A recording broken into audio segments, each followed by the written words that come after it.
নমস্কার, আমি তোমাদের স্বাগত দা চলে এসেছি জিকে এক্সপ্রেস 1000+ এমসিকিউ এর পরবর্তী সিরিজ নিয়ে। তাহলে সময় নষ্ট না করে চলো শুরু করা যাক। চলে আসি কোশ্চেন নাম্বার 36-এর প্রশ্নে। দেখো কি বলছে, লর্ড কার্জন 1904 সালে কোথায় প্রথম কৃষি বিশ্ববিদ্যালয় স্থাপন করেন? Option A Kolkata, option B Mumbai, option C Bihar এবং অপশান ডি চেন্নাই। এর সঠিক অ্যান্সার হয়ে যাবে অপশান সি বিহার। বিহারে প্রথম লর্ড কার্জন 1904 সালে কৃষি বিশ্ববিদ্যালয় স্থাপন করেন। চলে আসি পরের কোশ্চেনে। বলছে সুভাষচন্দ্র বোস কত সালে দেশ ত্যাগ করেন? Option A 1940, option B 1941, option C 1942 এবং অপশান ডি 1943। এর সঠিক অ্যান্সার হয়ে যাবে 1941, অর্থাৎ অপশান বি। চলে আসি পরের কোশ্চেনে। ভারতের সংবিধানের প্রস্তাবনার রচয়িতা কে? Option A B R Ambedkar, option B Jawaharlal Nehru, option C Rajendra Prasad এবং অপশান ডি সর্বপল্লী রাধাকৃষ্ণন। সঠিক অ্যান্সার হয়ে যাবে অপশান বি জওহরলাল নেহেরু। তারপর চলে আসবো আমরা পরের কোশ্চেনে। Question number 39। কোন পঞ্চবার্ষিকী পরিকল্পনা 5 বছর হওয়ার আগেই শেষ হয়ে যায়? অপশান এ দ্বিতীয়, অপশান বি তৃতীয়, অপশান সি চতুর্থ এবং অপশান ডি পঞ্চম। এর সঠিক অ্যান্সার হয়ে যাবে অপশান ডি পঞ্চম। পঞ্চম পঞ্চবার্ষিকী পরিকল্পনা 5 বছর হওয়ার আগে শেষ হয়ে গিয়েছিল। তারপর চলে আসি কোশ্চেন নাম্বার 40। কোন পঞ্চবার্ষিকী পরিকল্পনায় ভারত সরকার মিড ডে মিল অর্থাৎ স্কুলে খাওয়া দাওয়ার ব্যবস্থা 1905 সালে চালু করেন? অপশান এ অষ্টম, অপশান বি নবম, অপশান সি দশম এবং অপশান ডি একাদশ। এর সঠিক অ্যান্সার হয়ে যাবে অপশান এ অষ্টম। অষ্টম পঞ্চবার্ষিকী পরিকল্পনায় 1995 সালে ভারত সরকার মিড ডে মিল ব্যবস্থা করেন প্রত্যেকটা স্কুলে। তারপর চলে আসি পরের কোশ্চেন। কুচিপুড়ি কোন রাজ্যের নৃত্যনাট্য? Option A Assam, option B Andhra Pradesh, option C Kerala এবং অপশান ডি গুজরাট। এর সঠিক অ্যান্সার হয়ে যাবে অপশান বি অন্ধ্রপ্রদেশ। পরের কোশ্চেন। মৌমাছি কোন লেখকের ছদ্মনাম? Option A Bimal Kar, option B Bimal Ghosh, option C Bimal Mitra এবং অপশান ডি বিনয় ঘোষ। এর সঠিক অ্যান্সার হয়ে যাবে অপশান বি বিমল ঘোষ। বিমল ঘোষ মৌমাছি ছদ্মনামে লেখালেখি করতেন। তারপর চলে আসি পরের কোশ্চেনে। Question number 43। ঈশ্বরচন্দ্র বিদ্যাসাগর কোথায় জন্মগ্রহণ করেন?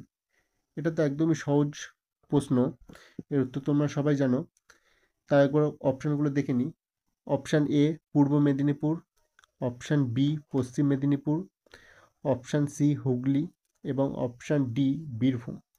এর সঠিক অ্যান্সার হয়ে যাবে অপশান বি পশ্চিম মেদিনীপুর।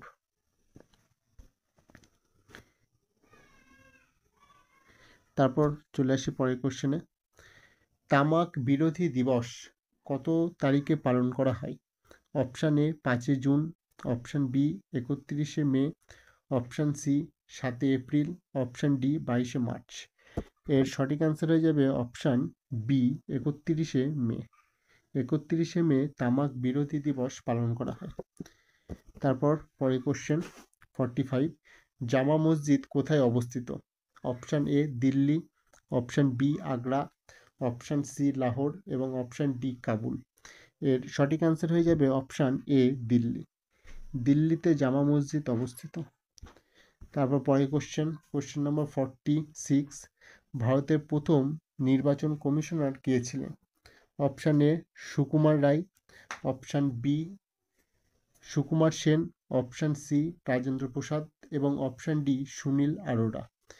এর সঠিক অ্যান্সার হয়ে যাবে অপশান বি সুকুমার সেন। এই সুকুমার সেন ভারতের প্রথম বাঙালি নির্বাচন কমিশনার ছিলেন। প্রথম এবং প্লাস বাঙালি ছিলেন তিনি। তারপর পরের কোশ্চেন 47। শব্দ দূষণ পরিমাপের একক কোনটি? Option A decibel, option B nanometre, option C Dobson, option D hertz. এর সঠিক অ্যান্সার হয়ে যাবে অপশান এ ডেসিবেল। শব্দ দূষণ পরিমাপের একক হলো ডেসিবেল। পরে কোশ্চেন 48, মানুষের হাত কোন শ্রেণীর লিভার? অপশান এ প্রথম, অপশান বি দ্বিতীয়, অপশান সি তৃতীয়, অপশান ডি কোনোটি নয়। সঠিক অ্যান্সার হয়ে যাবে অপশান সি তৃতীয়। মানুষের হাত হচ্ছে তৃতীয় শ্রেণীর লিভার। তারপর পরে কোশ্চেন 49, রেকটিফায়ারে কি পরিবর্তন করা হয়? অপশান এ এসি থেকে এসি, অপশান বি এসি থেকে ডিসি, অপশান সি ডিসি থেকে এসি, অপশান ডি ডিসি থেকে ডিসি। এর সঠিক অ্যান্সার হয়ে যাবে হচ্ছে আমাদের অপশান বি এসি থেকে ডিসি।